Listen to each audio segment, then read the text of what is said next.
بسم اللہ الرحمن الرحیم اعوذ باللہ من الشیطان الرجیم بسم اللہ الرحمن الرحیم صلی اللہ علی رسولہ الکریم وآلہ الاطیبین الاطہرین المعصومین السلام علیکم ورحمۃ اللہ وبرکاتہ۔ طلاب کرام عزیز، کیسے ہیں؟ امید کرتے ہیں آپ خیر و عافیت سے ہوں گے۔ دروس فی علم الاصول حلقہ ثالث کا سبق نمبر 101 آغاز کر رہے ہیں، جس میں عنوان قرار دیا گیا کتاب کی عبارت وقد اعترض علی هذا الدلیل باعتراضین سے لے کر ومن الواضح ان الاحتیاط تک۔ طلاب کرام عزیز، کلی لحاظ سے آج کا درس گزشتہ درس سے پیوستہ ہے، یعنی اسی درس کا تسلسل ہے جو درس کا حصہ یہ آخری حصہ یہ تھا کہ حجیت خبر واحد کو دلیل عقل سے ثابت کرنے کی پہلی شکل بیان کی گئی، یعنی فرمایا گیا کہ تیسری قسم جو ہے حجیت خبر واحد کو ثابت کرنے کے لیے وہ ہے دلیل عقل۔ دلیل عقل کی جو دو صورتیں ہیں، ایک صورت کی تبیین گزشتہ درس میں ہو گئی، اسی تبیین پر دو اشکالات وارد کیے گئے ہیں۔ آج کے درس میں ان پہلی صورت پر دو اشکالوں کو بیان کیا جائے گا، اور پھر ان میں سے ہر ایک اشکال کو جواب بھی دیا جائے گا کہ آپ کا اشکال وارد نہیں ہے۔ دلیل عقل کی پہلی صورت پر دو اشکالات کی وضاحت کی جائے گی۔ کون سے اشکالات ہیں؟ نمبر 2، اشکالات میں سے ہر ایک کا جواب دے گا، یعنی پہلا اشکال اس کا پھر جواب دیا جائے گا کہ یہ اشکال درست نہیں، یہ اشکال قابل حل ہے جس کو آپ مد نظر رکھ رہے ہیں۔ آئیے عبارت کو ملاحظہ فرمائیں۔ وَقَدْ اُعْتُرِضَ عَلَى هَذَا الدَّلِيلِ بِاعْتِرَاضَيْنِ، بے تحقیق اعتراض کیا گیا، اشکال کیا گیا ہے اس دلیل عقل کی شکل اول پر۔ اعتراض کتنے کہے گئے ہیں؟ دو اعتراض کیے گئے ہیں، ہم دوہرا دیتے ہیں اختصاراً کہ شکل اول یہ تھی کہ جو بھی ائمہ علیہ السلام کی روایات ہم تک پہنچی ہیں، وہ روایات جو ثقہ راویوں کی کے واسطے سے ہم تک پہنچی ہیں، ان کے وہ ہمارے لیے ہم جانتے ہیں علم اجمالی کے ذریعے سے کہ 1000 میں سے 300-400 احادیث جو ثقہ کے ذریعے سے آئی ہیں وہ علم اجمالی کے ذریعے سے حجت ہیں۔ ٹھیک، اچھا، علم اجمالی یہ پتہ نہیں تو کون تعین نہیں ہوتی، اجمالی یہ پتہ کہ ہے، لیکن کون سی ہیں اس 1000 میں سے یہ 200-300 موثق روایات یہ پتہ نہیں ہوتا۔ پھر وہاں پہ قاعدہ جو ہے قاعدہ منجزیت علم اجمالی کو جاری کر کے حجیت روایات کو ثابت کیا جاتا ہے، اور اس میں بھی یہی دلیل عقل کو استعمال کر کے حجت روایات موثقہ کو ثابت کیا گیا۔ یہ دلیل تھی، اس پر دو اعتراض۔ الاول نقضی، ایک پہلا اعتراض نقضی ہے اور دوسرا اعتراض جو ہے وہ حلی ہے۔ نقضی کیا مطلب؟ کہ نقضی یہ جواب ہوتا ہے کہ جو آپ دے رہے ہیں ہم آپ کو، آپ کی بات کو، آپ کی دلیل کو آپ کی دلیل کی مبنا پر ہی توڑتے ہیں، ختم کرتے ہیں، باطل قرار دیتے ہیں۔ وہ حاصل ہو، جس کا خلاصہ یہ ہے، یعنی اشکال اول کا نقضی کا، کہ انہ لو تم ھذا، اگر یہ شکل اول کے اندر موجود حجت روایات موثقہ پر دلیل اگر تام و مکمل ہے تو الامکن بنفس طریقت اثبات حجت کل خبر حتی اخبار ضعاف، تو پھر ممکن ہے ہمارے لیے اسی خود روش، یعنی طریقہ عقل جو ہے دلیل عقل کی شکل اول کے ذریعے سے ہم خود خبر واحد حجیت خبر، ہر قسم کی حجیت خبر کو ہم ثابت کر سکتے ہیں۔ آپ نے کیا کیا؟ آپ نے اس کو بروکار لا کر حجیت اخبار ثقہ کو ثابت کیا، جبکہ اگر یہ اس کو ہم مکمل فرض کر لیتے ہیں تو اسی روش کے ذریعے سے ہمارے لیے ہر قسم کی روایات کا حجت ہونا ثابت ہوتا ہے، حتیٰ وہ روایات جو ضعیف سند ہیں ان کے بارے میں بھی ہم یہ کہہ سکتے ہیں کہ ان کو حجت ثابت ہے کہ علم اجمالی ہے. اچھا یعنی ان 1000 روایات کی مثال فرض کر لے لیں, ان کے اندر فرض کریں کچھ ضعیف روایات میں, لیکن یہ پتہ نہیں کہ کون سی ہیں, تو یہ سبب بنتا ہے. جس طرح کے مؤثق روایات سبب بنتا ہے کہ علم اجمالی ہے, اسی طریقے سے ضعیف روایات کے ذریعے سے بھی علم اجمالی حاصل ہو سکتا ہے, فرق 100 یا 200 یا 300 کی تعداد 1000 کے درمیان. لیکن کب اذا لاحظنا مجموع الاخبار بما فيها الاخبار والمؤثقه وغیرہ, لیکن کب ہے جب تمام روایات کو, تمام فرض کر مثال میں 100-500 احادیث کے اندر مؤثق و غیر مؤثق یعنی ضعیف روایت کو ملاحظہ کرتے ہیں, تو نجد ہم پاتے ہیں انا نعلم اجمالا ایضا بصدور عدد کبیر منها, اجمال ہم یہ جانتے ہیں کہ ان میں سے بہت بڑی تعداد ائمہ علیہم السلام سے صادر ہوئی ہے. تو فہل یلتزم بوجوب العمل بتلک الاخبار, کیا ان تمام روایات, مجموع روایات کے بارے میں آپ یہ کہہ سکتے ہیں کہ ضروری ہے عمل کرنا ان روایات پر؟ کیوں؟ تطبیق لقاعدۃ منجۃ العلم الاجمالی, اجرا کرتے ہوئے قاعدے منجت علم اجمالی کو کر سکتے ہیں. تو اس کا جواب ہوگا کہ نہیں, بالکل نہیں کر سکتے. کیوں؟ کیونکہ اچھا یہ نہیں کر سکتے کیوں, جب ضعیف روایتیں ہیں, ضعیف روایات کے بارے میں تو ایسا نہیں ہو سکتا. تو پھر آپ کہتے ہیں آپ کس طرح سے آپ ثقہ روایت کو اس کے ثابت اسی طریقے کے ذریعے سے ثابت کرنا ہے, جبکہ اسی کے ذریعے سے اخبار ضعاف کو بھی ثابت کیا جا سکتا ہے. والجواب علی ھذا النقض, اس اشکال کا جواب ما ذکرہ صاحب الکفایت, صاحب کفایت نے جواب دیا ہے. وہ فرماتے من انحلال احد العلمین الاجمالیین بالآخر وفقا لقاعدۃ انحلال العلم الاجمال الکبیر بالعلم الاجمال الصغیر المتقدمۃ فی الحلقۃ السابقۃ, کہ جس کا ترجمہ یہ ہے کہ آپ دو علم اجمالی فرض کرتے ہیں, ایک علم اجمالی کبیر یعنی تمام روایات کے بارے میں, اور ایک علم اجمالی صغیر جو فرض کر مؤثق روایات کے بارے میں ہے. ٹھیک ہے, ان میں سے ایک قاعدے انحلال یہ ہے کہ یہ قاعدہ ہے کہ علم اجمالی کبیر منحل ہوتا ہے علم اجمالی صغیر کی جانب. ٹھیک ہے, یہ ترجمہ ہوا. کیا مقصد اس میں کہنا چاہتے ہیں, کس طرح سے جواب دینا چاہتے ہیں؟ صاحب کفایہ فرماتے ہیں کہ یہ اشکال تب وارد ہو سکتا ہے جب ہم دو علم اجمالی فرض کریں. ایک وہ علم اجمالی جس کے اطراف تمام وہ روایات ہیں جو ہم تک پہنچی ہیں, چاہے وہ ثقات ہوں یا ضعیف ہوں یا وغیرہ ہوں. ٹھیک, یہ اس کو ہم کہتے ہیں علم اجمالی کبیر.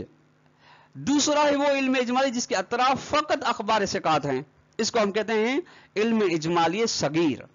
ٹھیک, اچھا اس کے بعد مرحوم آخوند فرماتے ہیں ہر علم اجمالی کبیر منحل ہوتا ہے علم اجمالی صغیر کے ذریعے سے, یعنی اس کی جانب صغیر کی جانب منحل ہوتا ہے, لیکن منحل ہونے کی دو شرطیں ہیں. ٹھیک, از یوجد لنا علمان اجمالیان, چونکہ ہمارے پاس دو علم اجمالی ہیں. الاول پہلا کیا ہے, العلم الذي ابرد من خلال هذا النقض واطرافی کل الاخبار, یعنی جس کے اس نقض سے اور اس کے اطراف سے ظاہر ہوتا ہے کہ تمام اخبار کو شامل ہے. وہ علم اجمل جو تمام روایات جس کے اطراف تمام روایات ہیں, یعنی ضعاف و ثقات وغیرہ. الثانی علم المستدل به واطراف اخبار ثقات, وہ علم جس کے ذریعے استدلال کیا گیا اس کے اطراف تمام روایت نہیں ہیں بلکہ وہ روایات ہیں جو ثقہ ہیں. اس کو کہا جاتا ہے علم اجمالی صغیر. اس پہلے قسم کو کہا جاتا ہے علم اجمالی کبیر. ٹھیک, اچھا اور یہ جو علم اجمالی صغیر ہے یہی اسی پر معترض نے اعتراض کیا ہے. ٹھیک, اب یہ دو ہے وَلِإِنْحِلَالِ علم اجمالی بعلم ثانی, علم اجمالی کو علم ثانی یعنی علم اجمالی کبیر کو منحل کرنا علم ثانی علم اجمالی ثانی صغیر کے ذریعے سے, یہ صغیر کی جانب, یہ وفق للقاعدۃ التي اشرنا الیہ, اس قاعدے کے مطابق جس کے ہم نے شرح کیا، اس انحلال علم اجمالی کبیر کے لیے شرطان ہیں، دو شرطیں ہیں، جن دو شرطوں کی بنا پر اگر دو شرطیں دونوں ہیں تو پھر علم اجمالی کبیر منحل ہوتا ہے، جز ہوتا ہے اس کے صغیر کی جانب، اگر نہیں ہے تو پھر نہیں ہوتا۔ کما تقدم فی مالی، جس طرح کے اپنے محل میں یہ یعنی حلقہ ثانیہ میں یہ بحث گزار ہم بیان کر کے آئے ہیں، لیکن یہاں پہ ان دو شروط کو بیان کرتے ہیں۔ احدہما، پہلی شرط کیا ہے کہ پہلی شرط ہے کہ ان تکون اطراف الثانی بعض اطراف الاول، یہ کہ علم اجمالی صغیر کبیر کا جز او حصہ ہوں۔ اطراف ثانی یعنی دوسرا علم اجمالی صغیر کا جو اطراف ہیں فرق اخبار ثقات، وہ علم اجمالی کبیر کے اطراف ہوں، یعنی فرق کس طریقے سے، یعنی ان کے اندر علم اجمالی کبیر کے اندر ایک جز ایک حصہ ثقات کا ہے، وگرنہ ضعف بھی پائی جاتی ہیں، حسن وغیرہ بھی پائی جاتی ہیں، ٹھیک۔ دوسری شرط والآخر، دوسری شرط ہے کہ کبیر میں جو معلوم ہے وہ اس معلوم سے زیادہ نہ ہو جو صغیر میں معلوم ہے، ٹھیک، اور مستدل نے اسی سے استدلال کیا ہے، ٹھیک ہے، ان لا یزید المعلوم بالاول عن المعلوم بالثانی، بالاول یعنی علم اجمالی اول کبیر، وہ چیز جو علم اجمالی کے ذریعے سے معلوم ہو، یہ اول کے ذریعے سے یعنی علم اجمالی کبیر کے ذریعے سے وہ زیادہ نہ ہو اس علم اجمالی سے، اس معلوم سے جو علم اجمالی صغیر کے ذریعے سے حاصل ہو، یہ بلکہ فرق ان کی تعداد بھی 100 ہو، اس کی تعداد بھی 100 ہو، ٹھیک۔ اس کے بعد شہید صدر کلا شرطین منطبقان فی المقام، دونوں شرطیں یہاں پر ہیں، اچھا کس طرح سے موجود ہیں؟ پہلی شرط ہے کیونکہ اخبار ثقات تمام اخبار یعنی مجموعہ اخبار کا ایک حصہ ہیں۔ دوسری شرط موجود ہے کیونکہ جو چیز مجموعہ اخبار سے معلوم صدور ہے وہ اخبار ثقات کے معلوم صدور سے زیادہ نہیں ہے، اتنی ہی ہے، کیونکہ فإن العلم الاجمالی الثانی فی المقام العلم المستدل به علی الحجت اطرافه بعض اطراف العلم الاول الذي ابرز فی النقض، یا ابرز فی النقض، چونکہ علم اجمالی صغیر اس مقام میں یعنی جہاں پہ اس کے ذریعے سے حجت خبر واحد پر استدلال کیا گیا یا حجت خبر پر، اس علم اجمالی ثانی کے اطراف جو ہیں فقط علم اجمالی کبیر کا کچھ حصہ ہیں یعنی ثقات، جس کے بارے میں نقض آیا ہے، والمعلوم فی الاول، اور جو علم اجمالی کے اندر معلوم علم اجمالی کبیر کے معلوم ہے، لا یزید اور معلوم ہے فی ہے یعنی ثانی کے اندر اس سے زیادہ نہیں ہے ان کی تعداد جو ثانی کے اندر، فینحل الاول بثانی، بس علم اجمالی کبیر منحل ہو جائے گا ثانی صغیر کے ذریعے سے، کس بنا پہ منحل ہوگا؟ وفقا للقاعدۃ المذکورۃ، مطابق قاعدے مذکورہ یعنی منجزت علم اجمالی کے قاعدے کے مطابق۔ نتیجے میں ہم تک فقط ایک علم اجمالی باقی رہتا ہے، یہ حاصل ہوتا ہے، وہ یہ کہ جس کا دائرہ شامل ہے فقط اخبار ثقات کو، بس یہ جب یہ بس جب منحل ہوتا ہے تو ایک چیز رہے گی، دو نہیں ہوئے تاکہ آپ کہہ سکتے ہیں تاکہ آپ کا اعتراض وارد ہو، جب ہے ہی ایک تو آپ کا اعتراض وارد نہیں ہوتا ہے۔ الثانی جواب حلی، دوسرا ہے اشکال اول کا دوسرا جواب جس کا نام ہے جواب حلی، ٹھیک، پہلی شکل کا۔ وحاصل ہو، اس کا خلاصہ ہے کہ ان تطبیق قانون تنجیز العلم الاجمالی لا يحقق الحجیت بالمعنى المطلوب في المقام۔ خلاصہ یہ ہے کہ یہ جو آپ قاعدہ منجزت علم اجمالی کے قاعدے کو آپ تطبیق کرتے ہیں، اس تطبیق سے حجیت ثابت نہیں ہوتی، یہ تطبیق قانون منجزت علم اجمالی ثابت نہیں کرتا حجیت کو، اس معنی کے حجیت اس معنی میں جو اس مقام میں طلب کی گئی ہے، یعنی حجت اصولی، ٹھیک۔ اب بیان کریں گے 2 مرحلوں میں کہ کیوں قاعدہ منجزیت علم اجمالی حجیت کو ثابت نہیں کرتا. کیوں؟ اولاً پہلے یہ کہ یعنی جواب پہلی شک لأن هذا العلم لا يوجب لزوم العمل بالاخبار المتكفلة للاحکام الترخیصیہ، چونکہ یہ علم اجمالی سبب نہیں بنتا کہ عمل کرنا ضروری ہے ان روایات کے اوپر جو انسان کو مکلف احکام ترخیصیہ کا بنا رہی ہیں، یعنی احکام اباحیہ. کیوں؟ لأن العلم الاجمالی انما يكون منجزا وملزما. ہاں، کیونکہ علم اجمالی منجز اور ملزم الزام آور ہے، الزام آور یعنی وجوب آور ہے فی حالت کون علم اجمالی بالتکلیف ہے، جب علم اجمالی تکلیف کے ثابت ہونے کے پر ہو، لا بترخیص، نہ تکلیف نہیں ہے. اباحے کا ترخیص کا مطلب کہ آپ کے پاس ترخیص صحیح نہیں، اس کے اوپر یہاں پر علم اجمالی منجز نہیں ہوتا ترخیص میں.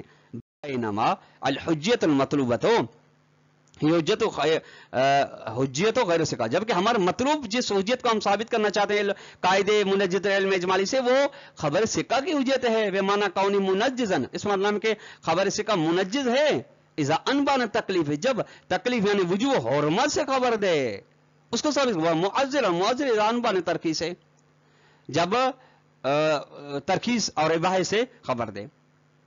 اس کی اگر ہم تو اللہ عزیز وضاحت کریں تو اس کی وضاحت یوں بنتی ہے کہ دلیل مذکور یہ ثابت نہیں کرتی کہ اس جز پر ہم عمل کہ اس خبر پر ہمارے لیے عمل کرنا واجب ہے جو اباحہ و ترخیص پر دلالت کرتی ہو، بلکہ یہ ثابت کرتی ہے یہ دلیل کہ اس خبر پر عمل کرنا ضروری ہے جو حرمت یا وجوب بدل کر تکلیف سے مراد وہی ہے.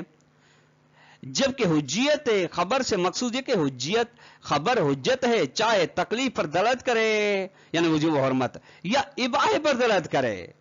ٹھیک ہے، اس بات کی دلیل یہ ہے کہ مذکور دلیل عقل اس دلیل کو شامل نہیں ہے جو اباحے پر دلالت کرے.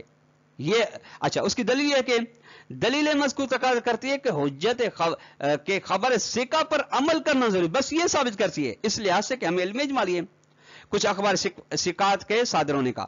لہذا منجد علم اجمالی کا تقاضا یہ ہے کہ احتیاط لازمی ہے اور ہر خبر ثقہ پر عمل کرنا چاہیے، لیکن علم اجمالی یہ تقاضا نہیں کرتا کہ اس خبر پر بھی عمل کرنا ضروری ہے جو اباحہ و ترخیص پر دلالت کرتی ہے. اس بات کو علم اجمالی ثابت نہیں کرتا.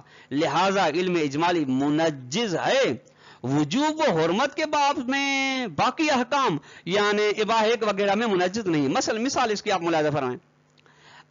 اگر آپ کو یقین ہو کہ 2 برتن میں سے ایک برتن حرام میں فرض کرے، حرام یعنی کس بھی لحاظ سے حرام میں فرض کرے، حرام گوشت جانور کے اس کھال سے بنا وغیرہ ہے، تو دونوں سے اجتناب لازمی ہے. کیوں؟ احتیاط کے باب سے. اور علم اجمالی یہاں منجز ہے، لیکن اگر 2 برتنوں میں سے ایک کے مباح ہونے کا علم ہو تو کیا پھر بھی آپ یہ کہیں گے کہ دونوں استعمال کر سکتے ہیں؟ بالکل نہیں، کیونکہ احتیاط تقاضا کرتی کہ واجب کو انجام دے یا حرام کو ترک کریں، لیکن احتیاط یہ تقاضا نہیں کرتی کہ مباح کو انجام دے یا مباح کو ترک کریں. وثانیاً دوسرا جواب یہ ہے کہ لأن العمل بأخبار ثقات على اساس العلم الاجمالی، یہ جو کہا جا رہا ہے کہ